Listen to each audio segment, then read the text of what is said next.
الحمد لله رب العالمين والصلاة والسلام على نبيه الصادق الأمين محمد وعلى آله وصحبه أجمعين. أما بعد فأعوذ بالله من الشيطان الرجيم من همزه ونفخه ونفسه. رب اشرح لي صدري ويسر لي أمري واحلل عقدة من لساني يفقهوا قولي. اسی نیت سے جو ہے وہ سٹارٹ لے رہے ہیں جو ہم نے کل اللہ سے دعائیں کی تھی. جس نیت اللہ تعالیٰ اسی نیت پہ، بلکہ اس سے بہترین جو مومن کے لیے کچھ راہیں ہیں اور کچھ انعامات ہیں تو اللہ تعالیٰ وہ بھی ہمیں دے اسی اس ٹائم کے اندر انشاءاللہ تعالیٰ. سل بنی اسرائیل کم آتیناہم من آیات بینہ. آپ پوچھیں کون؟ محمد صلی اللہ علیہ وسلم. آپ پوچھیں بنی اسرائیل سے ہم نے کتنی ہی نشانیاں دیں. وہ نشانیاں کون سی دیں؟ جو حق پر دلالت کرتی تھی، رسولوں کی تصدیق پر گواہ تھی. ان نشانیوں کی بات ہو رہی ہے. ہم نے انہیں کتنی ہی آیات دیں کہ انہوں نے پہچان لیا، انہیں یقین آ گیا، مگر انہوں نے ناشکری کر دی، پھر بھی اس کی ناشکری کر دی.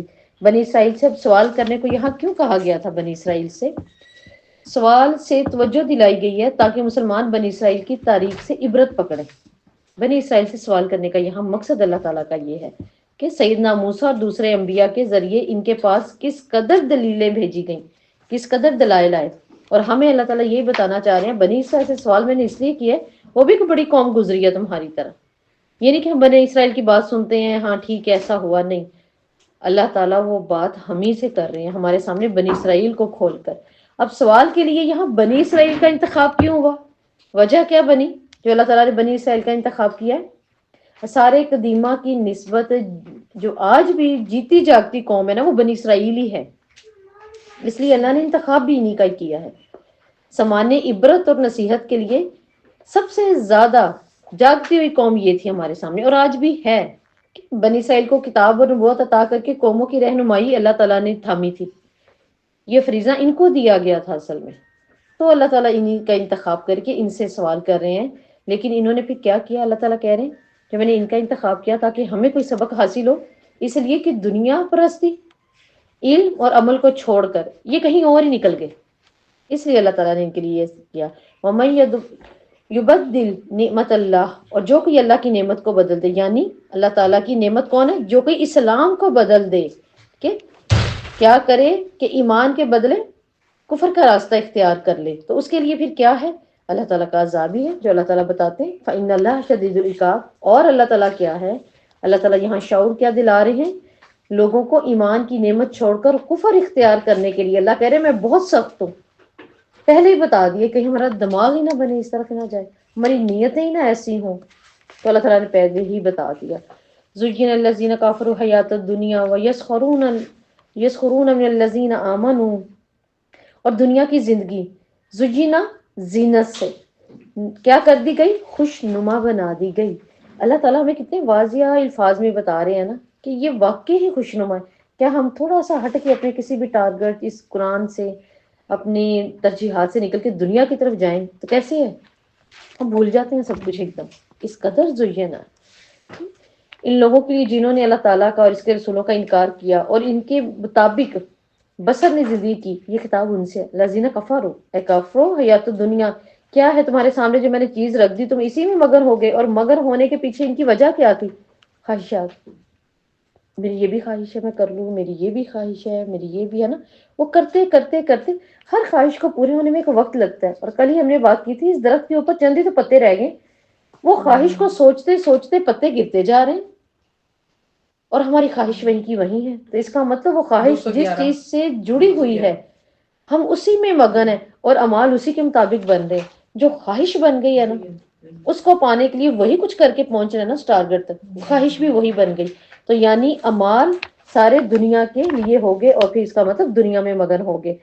اور کیا ان لوگوں کا مذاق کرتے ہیں جو ایمان لائے، دنیا کے لیے بھاگتے ہیں، دنیا داروں کی عزت کرتے ہیں اور ایمان والوں کا مذاق اڑاتے ہیں. ٹھیک. اب دنیا کی زندگی خوشنما کیسے بنا دی گئی ہے جو اللہ تعالیٰ ہمیں بتا رہے ہیں.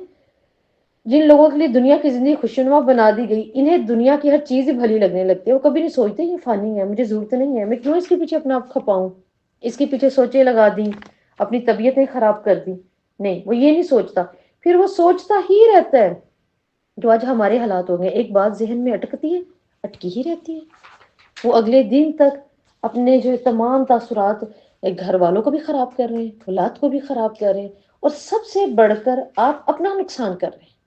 ہم اپنا نقصان بھی کر رہے ہوتے ہیں اسی چیز کو سوچ کے، کیا بس ہماری سوچیں، ہماری اتنی اچھی صلاحیتیں اسی چیز کے لیے رہ گئی ہیں جو ہمیں خوشنما بنا کے ہماری آزمائش بن گئی ہے؟ اس کا مطلب ہم نے تو آزمائش کو اپنے اوپر غالب کر دیا، حاوی کر دیا، خود ہی کر دیا۔ جبکہ آپ دیکھیں ماہرین نفسیات کیا کہتے ہیں، وہ کہتے ہیں انسان کا اپنے ماحول اور اپنے حالات کے اوپر 100% قابو پانے کی صلاحیت ہے، وہ پا سکتا ہے، جبکہ حالات کی انسان کے اوپر صرف 20% ہے کہ وہ ان کو قابو کرے۔ اب 100% والا اس کے سامنے بے بس ہو جاتا ہے، ہم اسی کو ہی اپنے اوپر حاوی کر لیتے ہیں۔ کبھی یہ تو سوچیں یہ نہیں میں نے کرنا ہے جو کرنا ہے، لیکن پھر وہ ویسے ہی سوچنا ہے جیسے ہم نے کل کہا تھا، اپنی جان پہ بھی تو رحم کرنا ہے، اپنی جان کو بھی بچانا ہے۔ تو اللہ تعالیٰ کہہ رہے ہیں ساری باتیں یہی بھلی لگنے لگ گئی، کیوں کیوں کیوں کیوں کر دیا، کیوں کہہ دیا، ہمارے اندر ہی وہ بات رہ جاتی ہے۔ اور اس کے رہ رہنے سے کیا ہوتا ہے، آج تو سر میں اتنی درد ہے نماز بھی بیٹھ کے پڑھو، اپنی ہی جان کو ہم نے کہاں گھر آلود کر کے بیچاری کو پریشان کر دیا۔ تو کفر کرنے والوں کی دلچسپیاں کہاں ہوتی ہیں، اللہ کہہ رہے ہیں دنیا میں، صرف دنیا کے لیے ہیں۔ دنیا کے لیے ہوگی تو پھر کیا ہوگا، ایمان والوں کا مذاق اڑائیں گے، نہیں نہیں آپ کو نہیں پتا، دنیا دنیا دنیا رکھنی پڑتی ہے۔ دنیا اللہ تعالیٰ کہہ رہے ہیں رکھنی پڑنی ہوتی تو اللہ کہتے ہیں یہ میرے لیے مرے ہوئے کو بدبودار کان کٹے ہوئے بکری کے بچے سے بھی گئی گزری ہے، کوئی اس کو بھی مرے ہوئے جانور کو بھی نہیں اٹھا کے گھر کے لا کے سین میں ہی رکھ دیں، بیچارے کو دفنا ہی دیں گے، نہیں، پاس نہیں جانا پسند کرتے۔ تو ہم اس چیز کو رکھ رہے ہیں، اس سے ڈر رہے ہیں جس کی اللہ تعالیٰ نے ہمیں بتا دی کوئی اوقات نہیں سوائے اس کے کہ میں چاہتا ہوں تم اپنا امتحان پورا کرو اور آ کے مجھ سے ملاقات کرو، اپنے اصل گھر میں آؤ، اپنی واپسی کی طرف آؤ۔ تو اہل ایمان اور اہل دنیا کے راستے الگ الگ ہو جاتے ہیں، لیکن کیسے ہوتے ہیں، کس طرح ہوتے ہیں؟ ایمان سے محبت کرنے والا پھر کیا کرتا ہے، آخرت کے حصول کے لیے کرتا ہے، اس کی خواہشات، عمل، مال، اس کی فکر کھائی جاتی ہے۔ تبھی تو آپ سے نے کہا تھا سب سے زیادہ عقل مند کون ہے، جو آخرت کی فکر لاحق کر لے، جو آخرت کے لیے سوچنے لگے، یہ تھا عقل مند۔ یہ عقل مند نہیں تھا مجھے یہ ہو گیا، وہ کہہ گیا، وہ کر گیا، بس، ہے نا؟ اور جو کہہ کر گئے ہوتے ہیں پھر ہم بعد میں خود ہی ان کی تعریف کرتے ہیں، کیسے، مجھے تو کوئی ٹینشن نہیں لی اور میں پڑ گئی 4 دن کے لیے، ہے نا؟ تو اس کا مطلب وہ عقل مند تھا، اسے کہا دنیا کو چھوڑو، ہے نا، آخرت کی دیکھی جائے گی۔ تو دنیا سے محبت کرنے والا اپنا وقت، مال اور صلاحیت پھر سب کچھ کہاں لگاتا ہے، دنیا ہی میں، لیکن آخرت والا نہیں لگاتا۔ تو کافر اہل ایمان کا مذاق کیوں اڑاتے تھے، اس کے پیچھے وجہ کیا تھی کہ کافر مالی اعتبار سے مسلمانوں سے مضبوط تھے اور ان کا مذاق اڑاتے تھے۔ تو اللہ تعالیٰ آگے بتا دیں گے ہمیں کیا، واللہ یرزق من یشاء بغیر حساب۔ یہ غلط فہمی ہر دور کے لوگوں میں رہی ہے کہ اللہ کے راستے میں آنے سے غربت آئے گی، آپ کی تکالیف بڑھ جائیں گی، ٹھیک ہے، آپ کو مشکلات کے سامنے کرنے پڑیں گے۔ تو اس پر اللہ تعالیٰ فرما رہے ہیں یہ اختیار تو اللہ کے پاس ہے۔ اسلام نے تو نہیں کسی کو غریب کیا، اسلام تو کسی کو غریب نہیں کرتا۔ اسلام غریب کرنے والا ہوتا تو عبد الرحمن بن عوف، جن کے پاس نہ جوتی ہے نہ قمیض ہے، بیوی بھی لے لی سسرال نے، بچے بھی لے لیے، اور یہ عبد الرحمن بن عوف کی آج آپ کتابیں کھولیں اور اس کے بعد پڑھیں عبد الرحمن بن عوف کی پراپرٹی دیکھیں، پراپرٹی بھی تو دیکھیں نا عبد الرحمن بن عوف کی۔ اور مجھے سب سے زیادہ تو یہ چیز اچھی لگی، ہم اپنے بچوں کو اس سے بھی موٹیویٹ کر سکتے ہیں کہ آپ دیکھیں ابن باز رحم اللہ کتنے بڑے مفتی گزرے ہیں، ابن باز، تو وہ کہتے ہیں کہ مجھے آج تک یاد ہے کہ میری وہ خالہ نے جب مجھے بات کی تھی نا، میں 10-12 سال کا تھا، میری ماں مجھے حفظ کے لیے ڈالنے لگی تھی، انہوں نے کہا تھا آگے ظاہر میں نے اسی فیلڈ میں اس کو لے کے جانا ہے، تو سب سے زیادہ مخالفت میری خالہ نے کی تھی، کیا کرے گا، کوئی بزنس نہیں، کوئی غربت میں مارنا چاہتی ہو، تو ہمارے ذہن میں بن گیا شاید پھر اسے کرنا کیا انہوں نے۔ تو یہی ابن باز ہیں، جب وہ اپنے ایسے وقت کے قریب تھے کہ انہیں لگ رہا تھا اب آثار ہیں میری موت کے، اور بستر پہ پڑ گئے تھے اور سمجھنے کی صلاحیت تھوڑی سی کم ہو گئی تھی، تو ایک شخص نے آ کے کہا تھا ابن باز میں نے آپ کا کچھ قرض آپ نے مجھے دیا تھا، میں نے واپس کرنا ہے۔ تو کہتے ہیں مجھے یاد نہیں ہے، اور کتنا ہے، وہ کہتے ہیں 7 کروڑ میں نے واپس کرنا ہے آپ کا۔ اور یہ صرف ایک نہیں، ان کے انٹرویو میں اس طرح تو پتہ نہیں کتنوں کو دے کے بھول چکے ہیں۔ یہ اسلام نے اس بندے کو غریب کیا۔ آج سوچیں نا، اسلام جو ہم نہیں سوچ سکتے نا وہ بھی لا ہماری گود میں ڈالتا ہے۔ اسلام نے کیسے کیسی فتوحات کی کہ عمر فاروق کیا کہا کرتے تھے، جیسے ہی سامنے مال غنیمت کے ڈھیر لگتے پہاڑوں جتنے، تو عمر فاروق رضی اللہ کیا کرتے تھے، رونا شروع کر دیتے تھے تو عمر فاروق رضی اللہ دیکھیں کیا کرتے تھے، جب بھی ان کے سامنے اتنی فتوحات آتی اور اتنا مال آتا، لوگوں کا بھی فائدہ اپنا بھی، اسلام کا سب سے بڑھ کر، وہ رونے لگ جاتے تھے اور کہتے تھے کہ اللہ تعالیٰ میں تیرا کیسے شکر ادا کروں، میں وہ عمر جو آج تک کیا تھا مجھے کون پہچانتا، صرف بکریوں اور اونٹوں کی دموں کے پیچھے لگا رہتا کہ ان کو ہی ہانکتا رہتا، اسلام نے آج مجھے امیر المومنین بنا دیا۔ تو یہ اسلام عزت دیتا ہے، اسلام ہی دیتا ہے جب عزت دیتا ہے۔ ٹھیک ہے، تو یہ یاد رکھنا ہے، اللہ کہہ رہے ہیں یہ غلط فہمیاں نکال دیں، یہ اختیار اللہ کے پاس ہے، رزق اللہ بڑھاتے ہیں۔ اور یہ سچ ہے کہ جب ہم اپنے واقعی اس دین سے جڑتے ہیں، ہم ایمان کی زندگی کی طرف آتے ہیں، دیکھیں ہمارا رزق پہلے سے بڑھ جاتا ہے، پہلے سے زیادہ بڑھتا ہے۔ اور وہ رزق ہر طرح کا ہے، وہ بخشش کا بھی ہے، وہ مغفرت کا بھی ہے، وہ سکون کا بھی ہے، وہ اللہ کی راہ میں ہاتھوں کا کھل جانا بھی ہے۔ ہم نہیں دیکھتے کہ جب ہم اللہ پر یقین کرنے لگتے ہیں، محبت کرنے لگتے ہیں، ہمارے وہی پورے کنبے کو پالنے والے ایک شخص کی کمائی میں سے ہم کتنے بڑے بڑے پہاڑوں جیسے اجر و صدقات کر جاتے ہیں جن کا ہمیں معلوم نہیں ہوتا۔ یہی تو ہے امیر ہونا، اور کیا ہے؟ لہٰذا صرف یہ زندگی نہیں، آخرت کی زندگی بھی اللہ تعالیٰ کہتے ہیں کیا ہے، دنیا کا رزق اس بات کی علامت نہیں کہ اللہ راضی ہے، دنیا کا رزق اس بات کی علامت نہیں ہے اللہ تو ان سے بہت ہی راضی ہے، ایسا نہیں ہے۔ تو ایک حدیث قدسی میں ہے، ابو ہریرہ کہتے ہیں آپ صلی اللہ علیہ وسلم نے فرمایا بندوں میری راہ میں خرچ کرو تو میں بھی تم پر خرچ کروں گا، اور اللہ تعالیٰ کا فرمان ہے اللہ کا ہاتھ بھرا ہوا ہے، رات اور دن مسلسل وہ خرچ کرتا ہے، اس کی خرچ کرنے میں کمی نہیں آتی، لیکن اس کے ہاتھ میں کوئی بھی کمی نہیں، اس کا عرش پانی پر تھا، اس کے ہاتھ میں میزان عدل ہے جسے وہ جھکاتا بھی رہتا ہے اور اٹھاتا بھی رہتا ہے۔ اسی طرح آپ صلی اللہ علیہ وسلم نے فرمایا ابن آدم کہتا ہے میرا مال میرا مال، حالانکہ اس میں سے اس کا اتنا حصہ ہے کہ اس نے کھا لیا ختم کر دیا، اس نے پہن لیا پرانا کر دیا، اور جو اس نے اللہ کی راہ میں دے دیا وہ اس نے بچا لیا۔ تو کیا اللہ تعالیٰ کے بے حساب رزق کا تعلق صرف آخرت سے ہے؟ اب یہ آیت بتا رہی ہے ہمیں کہ اللہ تعالیٰ کے بے حساب رزق کا تعلق آخرت کے علاوہ دنیا سے بھی ہے، جیسے میں نے ابھی بتایا فتوحات کے نتیجے میں، رزق کے نتیجے میں، حلال مال کے نتیجے میں، کہ اللہ تعالیٰ کی راہ میں بہترین صدقات کرنے کے نتیجے میں، چاہے وہ علم خرچ کر رہے ہیں چاہے وہ اپنا وقت خرچ کر رہے ہیں۔ اب آپ کے پاس اللہ کا سب سے بڑا رزق کیا ہے اس وقت؟ یہ وقت جو ہم یہاں بیٹھے ہیں، جو ہم پڑھ رہے ہیں، اپنے ہاتھوں سے اس قرآن کا کھولنا، اپنی آنکھوں سے اس قرآن کا دیکھنا، کانوں سے سمجھنا، یہ اللہ تعالیٰ کا رزق ہے ہمارے اوپر، بہت بڑا رزق۔ اور وقت جو آپ لگاتے ہیں اپنے آپ کو تھکانا، تکلیف میں بٹھانا، تو کیا کہ عبد الرحمن بن عوف جن کی میں نے ابھی بات کی، کچھ ان کے پاس نہیں تھا نا، لیکن عبد الرحمن بن عوف کیا کہتے ہیں؟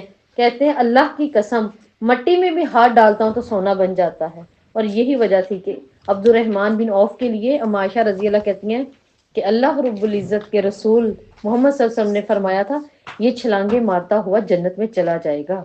اتنا مال اللہ کی راہ میں دیا۔ اور ام عائشہ کی زندگی میں جب آپ صلی اللہ علیہ وسلم موجود نہیں تھے تو ایک دفعہ جیسے ہم بڑے بڑے بلڈوزر آئے، ٹرالیز آتی ہیں، تو آپ نے دیکھا وہ زمین بھی اپنی وائبریٹ کرتی ہے، اس طرح کی آواز آئی تو عائشہ رضی اللہ کہتی ہے کون ہے، یعنی یہ مدینہ میں کیا ہوا ایک دم سے؟ تو لوگوں نے بتایا عبد الرحمن بن عوف کے 70 اونٹ آئے ہیں، 70، اور وہ مال سے لدے پڑے ہیں، خوراک سے، راشن سے اور مال سے، اشرفیوں سے بھی۔ تو عائشہ رضی اللہ نے یہ بات کہہ دی، کہتی ہیں اللہ رحم کرے عبد الرحمن بن عوف پر، آپ صلی اللہ علیہ وسلم نے فرمایا تھا یہ تو یوں ہی چھلانگے مارتا ہوا جنت میں چلا جائے گا۔ یہی بات ام عائشہ سے ان تک پہنچ گئی، اور جب جیسے ان تک پہنچی تو انہوں نے کہا آ کر اے ہماری ماں، اے مومنوں کی ماں، آپ بتائیے کیا واقعی میرے دوست محمد صلی اللہ علیہ وسلم نے یہ بات کی تھی؟ وہ کہتی ہیں کی تھی، عبد الرحمن جنت میں چلا جائے گا چھلانگے مارتا ہوا۔ تو انہوں نے اسی خوشی میں کیا کہا؟ انہوں نے کہا اہل مدینہ میرے یہ سارے اونٹ میں آج پھر اللہ کی راہ میں دیتا ہوں، پھر دیتا ہوں۔ یہ عبد الرحمن بن عوف جن کے پاس سوائے ایک چادر جو انہوں نے اپنی پنڈلیوں سے ناف تک باندھی تھی بس۔ تو بتائیں نا اللہ تعالیٰ کیا کہہ رہے ہیں، ہمیں نہیں بتا رہے، یہ اختیار اللہ کے پاس ہے۔ کبھی بھی ایمان لانے والا کمتر یا غریب نہیں رہ جاتا۔ تو اس کے مقابلے میں علم، ایمان، توکل، اخلاص، محبت، اللہ کا خوف، ٹھیک ہے، اور اس پر امید، صبر، یہ سب کچھ کیا ہے؟ یہ ایمان کا رزق ہی تو ہے، ایک اہل مومن کے لیے رزق ہی تو ہے کہ کان الناس امت واحدہ، لوگ ایک ہی امت تھے۔ آیت نمبر 213 213 لوگ ایک ہی امت تھے، کیا مراد؟ اللہ تعالیٰ کہہ رہے ہیں سب کے سب توحید پر تھے، ایک ہی امت تھے. اب ایک ہی امت سے مراد یہاں پر آپ نے کیا لینا ہے؟ توحید پر تھے. ٹھیک ہے، ورنہ امتیں تو الگ الگ گزری ہیں. یہ اہل توحید تھے. ابن عباس فرماتے ہیں سیدنا آدم علیہ السلام سے نوح علیہ السلام تک 10 پشتے ہیں، ان 10 زمانوں کے لوگ اللہ کی شریعت کے پابند تھے، اس لیے یہ ایک ہی امت ہے. پھر اختلاف ہوا بہرحال. ٹھیک ہے، پھر اللہ تعالیٰ نے انبیاء کو مبعوث کرنا شروع کر دیا.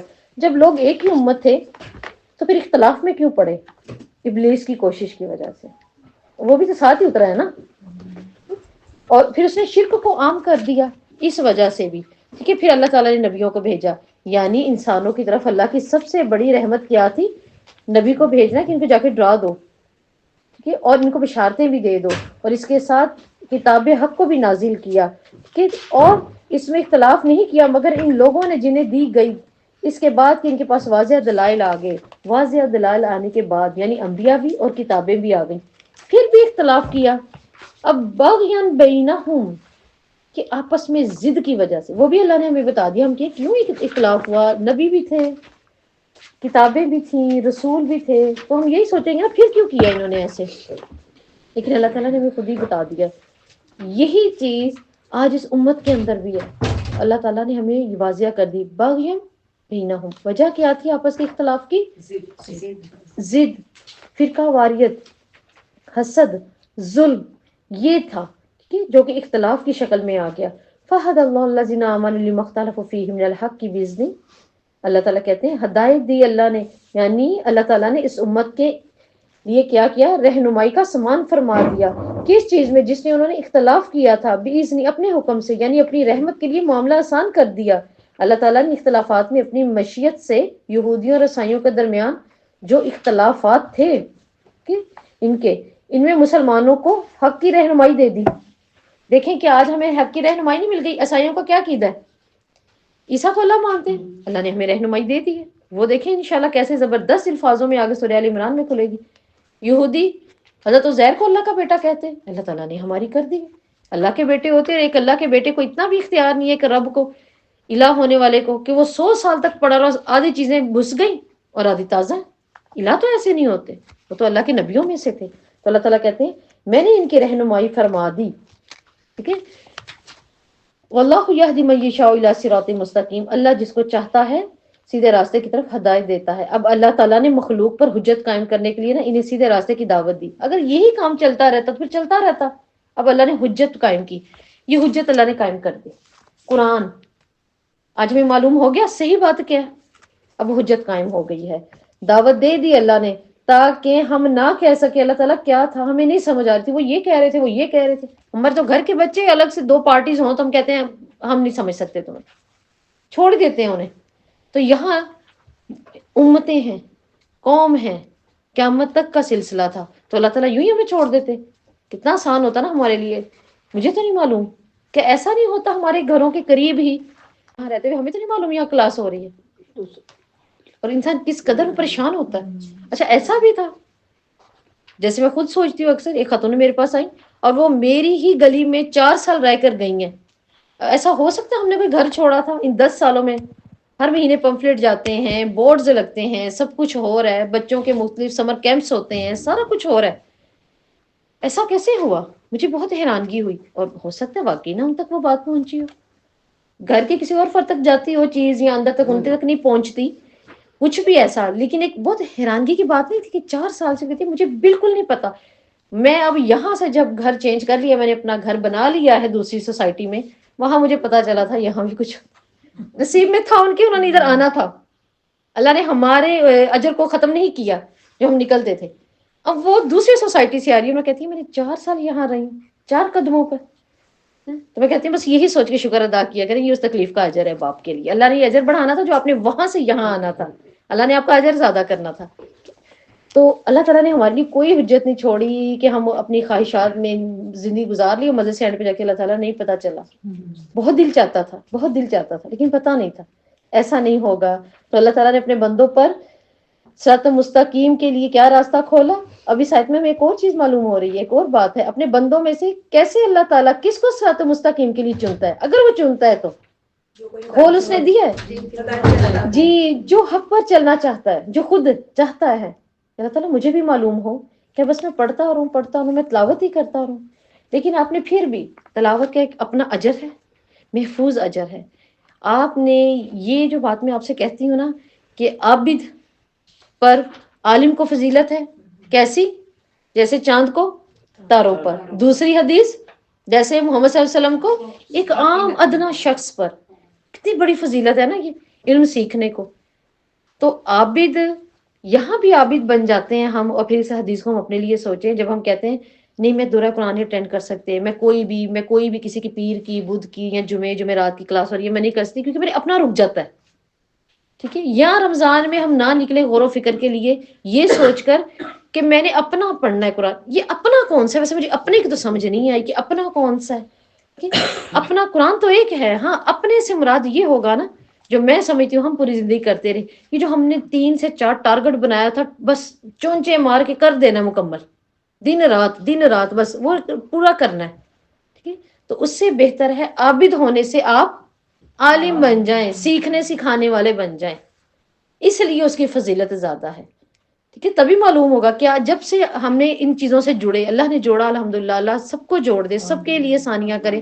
بہت سے لوگ جو آنا بھی چاہیں ان کی بہت سی مجبوریاں بھی ہوتی ہیں، تو اللہ سب کو آسانیاں دے. لیکن کیا اب لگتا ہے کہ ہم اس طرح کے مکمل کر پا رہے ہیں؟ نہیں، ایسا ہی ہو گیا.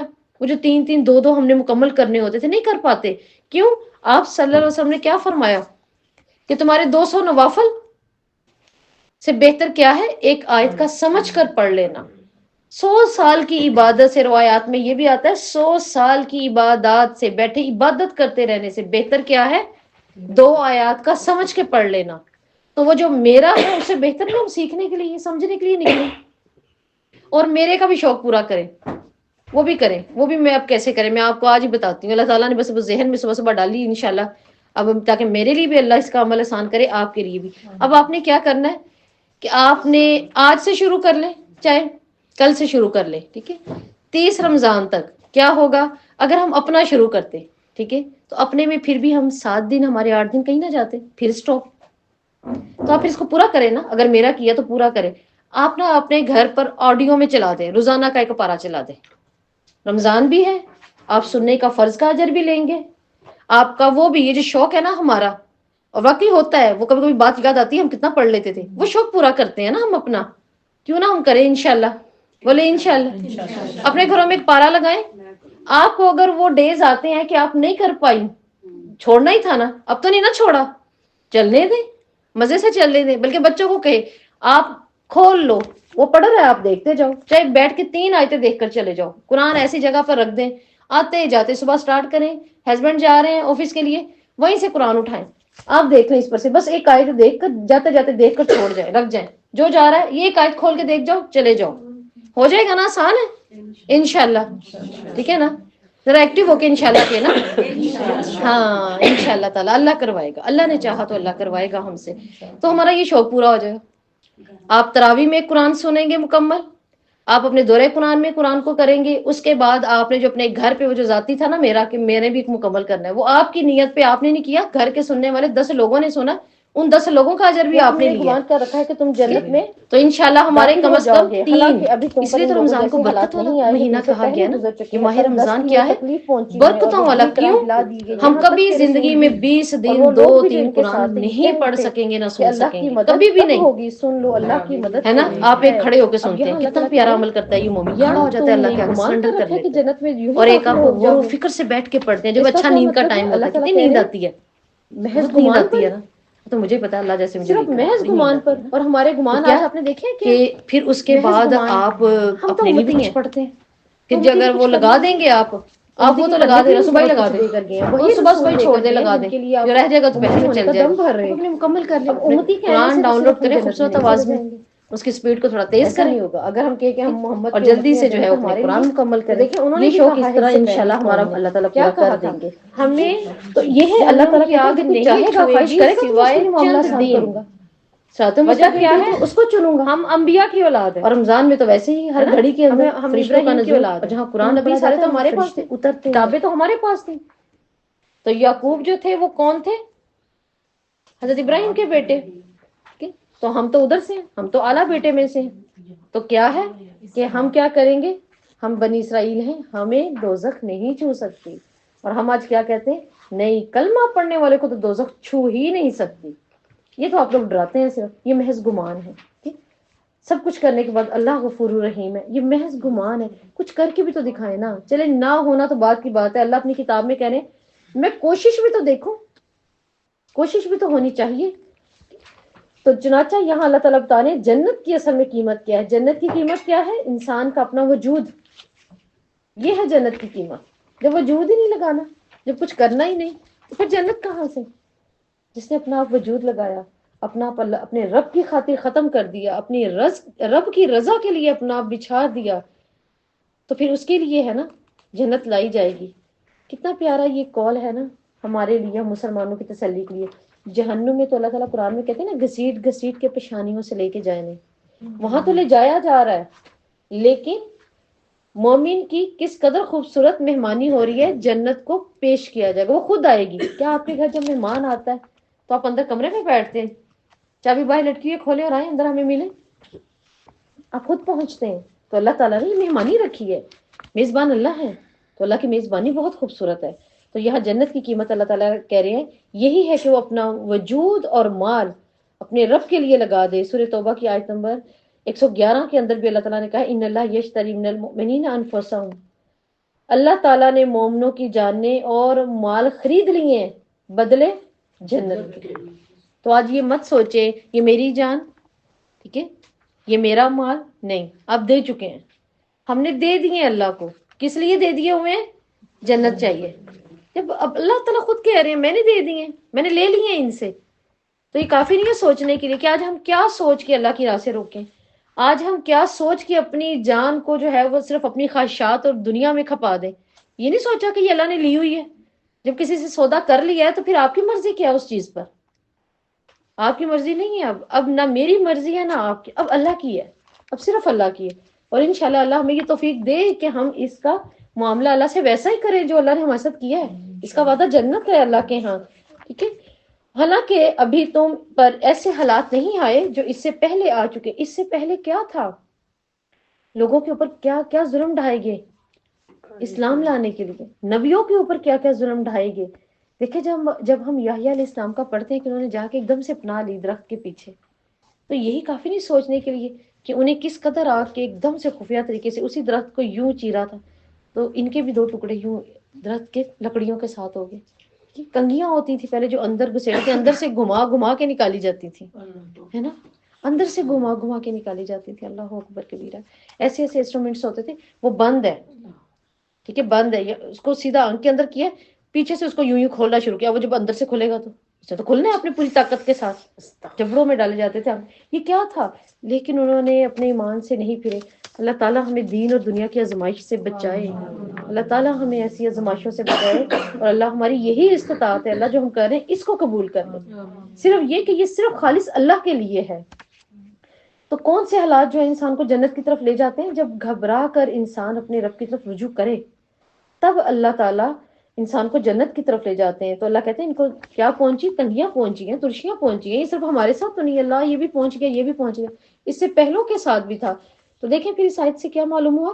مصیبتوں اور مشقت والے حالات کا یہاں تذکرہ کر کے اللہ تعالیٰ نے ہمیں کیا بتانا مقصود کیا تھا؟ یہاں تذکرہ اس لیے کیا، مقصد یہ تھا کہ مسلمانوں کے اندر حوصلہ پیدا ہو کہ اللہ کی مدد ہے، ہوتی ہی ہے. یہ بھی نہیں کہ صرف اللہ کی مدد ہوتی ہے بلکہ بہت قریب ہوتی ہے، بہت قریب ہے. ہر آنے والی چیز قریب ہے، ٹھیک ہے. اور آنے والی چیزوں میں اللہ کی مدد سب سے قریب ہے. جہاں ہر چیز ہمارے قریب آ رہی ہے نا، جنت بھی قریب ہے، حساب بھی قریب آ رہا ہے، قیامت بھی قریب آ رہی ہے، ہمارا اپنا وقت سگنا بھی قریب آ رہا ہے. تو اس میں کیا ہے؟ ہر چیز تو قریب آ رہی ہے. تو لیکن ان ساری چیزوں میں قریب آنے والی چیز تیزی سے کون سی ہے؟ اللہ کی مدد. لیکن ہے کس کے لیے؟ جو صراط مستقیم پر استقامت اختیار کرے. کہ یسألونک ماذا ینفقون، آپ سے پوچھتے ہیں محمد صلی اللہ علیہ وسلم، آپ سے پوچھ رہے ہیں. دیکھیں ہر بات آپ صلی اللہ علیہ وسلم سے پوچھتے ہیں، ہے نا. تو اس کا مطلب کس قدر سچی زبان ہے. انہوں نے کوئی خیانت نہیں کی، انہوں نے سب کچھ سچ بتایا ہے، کیونکہ پوچھتے ہیں ان سے اور جواب اللہ تعالیٰ دے رہے ہیں اور وہی ہم تک پہنچتی ہے. آپ سے پوچھتے ہیں، کیا پوچھتے ہیں؟ اصل میں بات یہ تھی کہ جمعہ رضی اللہ بہت مالدار تھے، تو انہوں نے آپ سے سوال کیا ہم کیا خرچ کریں؟ اس پر یہ آیت اتری تھی، مطلب خرچ بھی کریں تو ہم کیا کریں؟ تو یہ آیت نفلی خیرات کے بارے میں نازل ہوئی، تو آپ صلی اللہ علیہ وسلم نے فرمایا والدہ، والدین، بہن، بھائی، یہ جو قریب قریب کے ہیں نا، یہ عزیز، ان پر توجہ دی جائے اور ان کے اوپر خرچ کیا جائے۔ اب اس آیت میں ہمیں یہ بھی ایک چیز معلوم ہو رہی ہے کہ صدقہ کب شروع ہوتا ہے، اس آیت سے معلوم ہو رہا ہے صدقہ تب شروع ہوتا ہے جب انسان اپنی ضروریات کو پورا کر لے۔ دیکھیں، پھر اپنی ضروریات کے لیے تو نہ ہاتھ پھیلانا، اپنی ضروریات کے لیے ہاتھ نہیں پھیلانا۔ مومن کا یہ بھی حسن ہے ایمان کا کہ وہ کیا کرے گا؟ ہاتھ نہیں پھیلائے گا۔ یہی وجہ ہے کہ کہہ دیا گیا کہ آدمی کا ایک حلال لقمہ اپنی بیوی یا اپنے بچوں کے منہ میں ڈالنا وہ تمام صدقات سے افضل ہے، وہ بھی صدقہ ہے۔ اور اگر صدقہ کوئی بہت بری اور کوئی بہت اور چیز ہوتی نا، تو پھر اللہ تعالیٰ یہ نہ کہتے کہ مرد بھی دے رہا، اگر بلائیں دے رہی تو وہ اپنی بیوی اور بچوں کو دیتا، تو یہ بلا تو ہوتی ہی نہیں ہے، اور نہ ہی اس کے اندر لینے والے کے لیے کچھ نقصانات ہوتے ہیں، یہ تو بس اللہ کے حکم پورا ہوتا ہے۔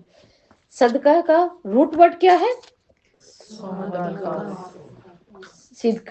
صدق کیا ہوتا ہے؟ سچائی، ہے نا؟ تو اللہ کے حکم کو سچ کرنا۔ جابر رضی اللہ سے روایت ہے کہ آپ صلی اللہ علیہ وسلم نے فرمایا اپنی ذات سے ابتدا کر اور اس پر خرچ کر، اپنی ذات پر ابتدا کر اور اس پہ خرچ کر۔ ٹھیک ہے؟ اب ہمیں بعض اوقات لگتا ہے نا ہم نے خرچ کرنا ہے، مشکل ہو جائے گی، کیا کریں، فلاں جگہ بھی پہنچنا ہے، یا اب یہ بھی نئی چیز خریدنی ہے، یہ بھی کرنا ہے، تو پھر کیا کریں؟ اب دیکھیں، میں جیسے آپ کو بتاتی ہوتی نا کہ صحیح بخاری کے لیے کہ وہ کیوں نہیں کلاس میں آتے تھے، کسی وقت قلم نہیں، کسی وقت قمیض نہیں، وجہ کیا؟ وہ خود کہتے تھے میں نے کتنی چیزیں تو میں نے بیچ دی، مزید بکنے والی نہیں رہی کہ میں نے اپنے لیے کچھ خریدا ہے۔ تو اپنی ذات سے ابتدا کی، اپنے پر لگایا، آخرت میں بھی محفوظ ہوا اور وہ قیامت تک صدقہ جاریہ بھی بن کے رہ گیا۔ تو اپنی ذات سے ابتدا کر، ٹھیک ہے؟ اس میں آپ ہر طرح سے سوچ سکتے ہیں، گھر کے اندر، اپنی دنیاوی ضروریات میں بھی اور دینی ضروریات میں بھی۔ اگر اس سے بچ جائے، یہ آپ کی حدیث ہے جس کو میں پورا کر رہی ہوں کہ اپنی ذات سے ابتدا کر، سب سے پہلے اس پر خرچ کر، اگر اس سے کچھ بچ جائے تو اپنے رشتہ داروں کے لیے، اور اگر تیرے رشتہ داروں سے بھی کچھ بچ جائے تو پھر آپ صلی اللہ علیہ وسلم نے دائیں بائیں ارد گرد اشارہ کرتے ہوئے ہمیں بتایا، کیا ہوگا نا، پھر دیکھو ارد گرد، دیکھو سب کو، کرو جو کرنا ہے۔ اور اس سے یہ بھی بات معلوم ہوتی ہے کہ ہمیں واقعی ہی چاہے کم ہو، ایک ذرہ ہو، لیکن ہر جگہ اپنا حصہ رکھ لیں، کوئی بہترین گواہی بن جاتی ہے۔ ضروری نہیں کہ اب یہاں کے لیے نہیں کیونکہ مجھے کچھ اچھا دینا ہے، جو آپ کو چاہیے۔ ایسے بھی تو صحابہ ہیں جن کے پاس دینے کو کیا تھا؟ صرف کھجوروں کے پتے پڑے ہوتے تھے۔ اللہ کے رسول اس کا کیا کرے؟ اگر تم نے کرنا ہے تو دے دو، کوئی کیا کرے گا اس کے لیے؟ روٹی کا وہ چھابا سے بون لے گا، یہ بھی تمہارے لیے صدقہ جاریہ بن گیا اور صدقہ بن گیا۔ تو دیکھیں کمزوروں اور محروموں کی مدد کے لیے انفاق کے اس حکم میں کیا حکمت ہے؟ یہاں پر اس آیت میں حکمت یہ ہے کہ انسان کو ایک تو خود فائدہ ہے، ایک تو خود اپنی ذات کے لیے فائدہ ہے، اور دوسرا ہم جب کسی کو دے رہے ہوتے ہیں نا، تو آپ یقین جانیں ہمارے اندر نا ایک جذبہ رحمت پیدا ہوتا ہے، انکساری آنے لگتی ہے۔ ہم دینے کے بعد نا دکھی، کیا ایسا نہیں ہوتا بعض اوقات ہم کسی ایسے کو دیکھیں جو واقعی دکھی ہے، جو واقعی تکلیف میں مبتلا ہے، اور وہ شرمندہ ہوتے ہوئے ہم سے مانگتا ہے نا، تو ہم دینے کے بعد ہمارے دل میں پتہ کیا آتا ہے؟ ہم کہتے ہیں الحمدللہ، اللہ تعالیٰ کسی کو ایسے اس میں نہ لے کر آ، ہے نا؟ ہم یوں کہہ رہے ہوتے ہیں نا۔ بالکل۔ تو کیا کہ یہاں پر اللہ رب العزت یہی بتا رہے ہیں ہمیں، کتب علیکم القتال وہو کرہ لکم۔ اب اللہ رب العزت کیا کہہ رہے ہیں؟ تم پر قتال فرض کر دیا گیا، اللہ نے قتال کو فرض کیا۔ کیوں کیا؟ پہلے مسلمان کمزور تھے نا، تو مکہ میں نہیں کیا، کمزور تھے۔ اب یہاں پر کیا ہے؟ پھر وہ مدینہ میں ہجرت کر کے آئے، تو مدینہ میں اللہ تعالیٰ نے ان کو اسٹرانگ کیا، اسٹرینتھ بڑھی ان کی، تو اللہ تعالیٰ نے ان کو کہا کہ تم جہاد کرو، اور ساتھ میں یہ بھی کہہ دیا کہ خوف اور ہلاکت کے خطرے کی وجہ سے نفس جہاد کو ناپسند کرتا ہے، جیسے موت کو بھی نا ناپسند کرتے ہیں، صرف اس وجہ سے۔ حالانکہ قتال خالص نیکی ہے، یہ اللہ تعالیٰ یہاں بتا رہے ہیں، جس کا ثواب اور اجر دشمن پر فتح، ٹھیک ہے، اور مال غنیمت یہ بھی تو ملے گا۔ یہ تو انسان اپنی جان اور اپنے مال پر صرف اپنا حق سمجھتا ہے، اس لیے اسلام نے یہ مطالبہ کیا ہے کہ اسے دوسروں پہ خرچ کرو، ان چیزوں کو بھی، جہاد بھی کرو، ٹھیک ہے؟ یہ دونوں کام بالکل مختلف ہے نا، اور انسان کو ناگوار بھی لگتے ہیں، اس لیے اللہ تعالیٰ یہاں یہ بات کر رہے ہیں کہ بہت سی چیزیں ایسی ہیں جو ہمیں ناگوار گزریں، ٹھیک ہے، وہ ہمارے حق میں بہترین ہوں گی، اور بہت سی ہم کہتے ہیں نہیں یہی ہے، بس یہی ہے، اس کے بغیر نہیں۔ لیکن وہ ہمارے لیے بہتر نہیں ہے. ہم چاہ رہے ہوتے ہیں ہماری کوئی بہت سی پیاری جان ہمارے سامنے سے نہ جائے، نہ جائے. اللہ کے لیے مشکل نہیں کر دیں اس کو، ٹھیک سب کچھ ہو جائے لیکن جائے نہ. لیکن اس کا اللہ تعالیٰ نے بہت جلد لے جانا ہی مطلوب رکھا ہوتا ہے. حکمت کیا ہے؟ ہو سکتا ہے وہ آپ کے پاس رہتے رہتے آپ کے لیے اتنی تکلیف دہ بن جائے، اس کی تکلیف، اس کی محتاجی کہ آپ خود سے کہنے لگیں. وہ الفاظ جو ہمارے معاشرے کے الفاظ ہیں، اللہ تعالیٰ ان کی پردہ پوشی کر دے. پردہ پوشی کے ذرا الفاظ بتائیں نا کھول کے، یہ چور والے الفاظ ہیں. پردہ پوشی کیا ہے بھائی؟ اللہ تعالیٰ اٹھا لیں نا، اب لے لیں. یہی ہم سمجھتے ہیں نا کہ کوئی آسانی کے الفاظ. تو یہ اللہ ہی کو معلوم ہے. اللہ تعالیٰ کہتے ہیں بہت سی چیزیں تمہیں اچھی بھی لگیں لیکن اس میں خیر ہو. جیسے ایک امام کہتے ہیں کہ میں جس وقت پڑھا رہا ہوتا تھا بیٹا، میری بیگم اندر سے وہ زبان اور فل بولتی ہوتی تھی کہ کیا ہوتا تھا، مجھے میرے اسٹوڈنٹس نے کہہ دیا کہ آپ کو ہم جمع کر کے جو بھی ہم سے ہوتا ہے ہم آپ کو دیتے ہیں، آپ انہیں چھوڑ دیں. یہ بھی تو ہے نا، آپ چھوڑ دیں ان کو، تو دیں ان کو جو ان کا مہر دینا. تو وہ کہتے ہیں نہیں میں نہیں چھوڑتا. صرف بات کیا ہے کہ اس کے باپ نے مجھ پر رحم کیا.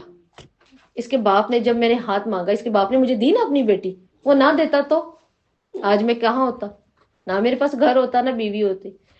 ایک تو یہ کہ مجھے اس کے باپ کی حیا ہے، اس کے باپ نے مجھے رشتہ دیا تھا، یہ اللہ مجھے اس کا اجر دے گا. دوسرا کیا ہے کہ جب یہ بولتی ہے نا میں صبر کرتا ہوں، میں بہت صبر کرتا ہوں، ہے نا. تو اس کے لیے کیا ہے، اللہ مجھے اس کا اجر دے گا. تو یہ چیزیں بھی تو کیا ہے، کچھ چیزیں ہمارے لیے ہمیں لگتا ہے ناگوار ہیں. ہم کہتے ہیں ہماری نہیں بنتی، شوہر سے نہیں بنتی یا کسی سے نہیں بنتی. اب یہ بھی تو سوچے وہ جو آپ کا اچھا سٹیٹس ہے، وہ گھر، وہ کپڑے، وہ سب کچھ، وہ بھی تو وہی دے رہے ہے نا. تو کہاں کیا اس کے لیے یہ چیز. آج ہم اسٹیٹس سے بیٹھے ہیں، اپنے ایک اچھا لے کے جائیں، اپنی پرسنالٹی اسٹیٹ لے کے جائیں، اپنے خاندان میں بیٹھیں، دینے والوں میں ہوں. تو یہ اللہ نے کس کو سبب بنایا ہوا پیچھے؟ چاہے وہ نہ بولے ہم سے، لڑائی ہو رہی ہے گھر سے، اب بہترین کپڑے پہن کے سب کے اندر بیٹھے ہوئے باتیں کر رہے ہیں اور گھر سے اب لڑ کر آئے ہیں اس کے ساتھ. لیکن یہ کس نے کیا تھا؟ یہ اللہ نے ہمیں اس کے تابع کیا تھا، ہے نا. تو ویسے بھی تھوڑی سی عادت ہے نا ہم خواتین میں، ہے تھوڑی سی، نہیں ہے ویسے. ہاں یہ نا کہ ہم سب کے لیے ثانیہ کرے، ہماری محبتوں کو، ہمارے گھروں کو آباد رکھے، اور جو سہاگنے اللہ ان کو سہاگن رکھے. اور سیدنا عبد الرحمن بن جبیر رضی اللہ سے روایت ہے، آپ صلی اللہ علیہ وسلم نے فرمایا جس کسی بندے کے قدم اللہ کی راہ میں گرد آلود ہو گئے، اس کے ساتھ اس کی سواری کو بھی آپ اسی میں لے سکتے ہیں کہ اس کی سواری گرد آلود ہوئی، اس سے جہنم کی آگ نہیں چھوئے گی. یہ صحیح بخاری کی حدیث ہے. تو دیکھیں جب آپ چل کر آتے ہیں کیسی خوش قسمتی ہے نا ہماری، کس قدر اللہ تعالیٰ ہمیں آگ سے بچا رہے ہیں اور بچا رہے ہیں. اور ایک حدیث کے مطابق یہی مٹی ہماری کہاں جمع ہوتی ہے؟ جنت میں مشک بن کے. ابو ہریرہ کہتے ہیں آپ صلی اللہ علیہ وسلم نے فرمایا جو شخص اللہ کی راہ میں زخمی ہو، کبھی چوٹ بھی تو لگ جاتی ہے نا، گھر سے نکلتے نکلتے آتے آتے جوتے نے تنگ کر دیا، کچھ بھی ہو گیا، جاتے کیا ہو گیا، آج درد نکل آئی ہے نا، آج پاؤں تھک رہے ہیں، آج چلا نہیں گیا. یہ کیا ہے؟ یہ تکلیفیں ہی تو ہیں. جس نے اللہ کی راہ میں اپنے آپ کو زخمی کیا، اللہ تعالیٰ ہی کو معلوم ہے کہ اللہ کی راہ میں کون زخمی ہوتا ہے. اب یہ آپ صلی اللہ علیہ وسلم کی بات ہے، اللہ ہی کو معلوم ہے اللہ کی راہ میں کون زخمی ہوتا ہے. تو وہ شخص قیامت کے دن اس حال میں آئے گا کہ اس کے زخم سے خون بہ رہا ہوگا، رنگ تو خون کا ہوگا، خوشبو مشک کی سی ہوگی. دیکھیں ذرا، اس کے اور شہید کے خون کے برابر ایک ہی خوشبو اٹھے گی، اس کے بھی خون سے ہو، شہید کے خون سے بھی. بات نیت پہ ہے، جو آپ صلی اللہ علیہ وسلم نے کہا ہے نا، اللہ ہی جانتا ہے کون اس کی راہ میں شہید ہوگا، ہے نا، یا زخمی ہوگا. بات نیت کی ہے. جیسے ہم نے کل نیت پہ بات کی تھی، آپ صلی اللہ علیہ وسلم نے کیا فرمایا تھا اپنے صحابہ کو تبوک سے واپسی پر پہاڑوں کے اوپر کھڑا کر کے، اے میرے صحابیوں، نیچے یہاں یعنی مدینے میں اس وادی میں ایسے بھی لوگ ہیں کہ جب جب تم کسی پہاڑی پہ چڑھے اترے، تم نے جو جو تکلیفیں سہی، ان کو برابر اجر ہے، ان کے اجر میں کمی نہیں. اور انہوں نے کہا اللہ کچھ ویسے کیسے ہو سکتا کہ وہ یہاں بیٹھے ہیں اور ہم نے کتنی تکلیفیں سہی. تو آپ نے فرمایا کیونکہ ان کی نیت اس میں شامل تھی. تو آج کوئی گھروں میں بیٹھا ہوا ہے، وہ ہمیں لائیو اٹینڈ کرے، اس کے بعد جانے کے بعد اس کو سنیں، ہم جہاں جہاں شیئر کر دیں، وہ کیا کر رہا ہے؟ وہ مکمل ان نیت کا اور ان تمام اجر و ثواب کو اپنے حق میں کر رہا ہے جو آپ لوگوں کے لیے اللہ نے لکھا ہے. کون کس تکلیف سے یہاں آتا ہے، کون کس طرح یہاں بیٹھا ہوا ہے، اس کا اجر کتنا زیادہ ہے، یہ وہ بھی لے رہا ہے جو گھر کے اندر آرام سے کھول کے سنے گا.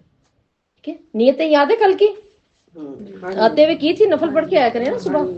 ٹھیک ہے جی. اور وہ یاد کیا کرے، اللہ تعالیٰ ہمیں وہی چاہیے جو ہم نے کی تھی، اور اس کے علاوہ بھی کچھ نیتیں اچھی اچھی کریں جو آتے ہی یہاں آپ کہا کریں آج ٹیچر یہ بھی نیت ہے، ہم اس کو بھی اس کے اندر انکلوڈ کریں گے. خود سے سوچ کر آیا کریں.